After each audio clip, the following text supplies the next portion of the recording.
માતૃભાષા ગૌરવ મારી કવિતા. જ્યાં ધર્મ જાતિના કોઈ વાડ ન હોય, જ્યાં સંપ સાથ ને શાંતિના દાડા હોય, એ ગુજરાતની વસુંધરા પર હું ગુજરાતી.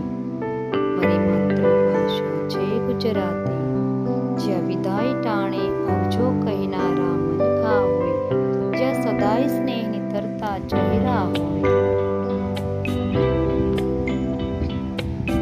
જ્યાં સિંહ ઉછેરતી ધરતી હોય, જ્યાં પ્રજા મહેનતને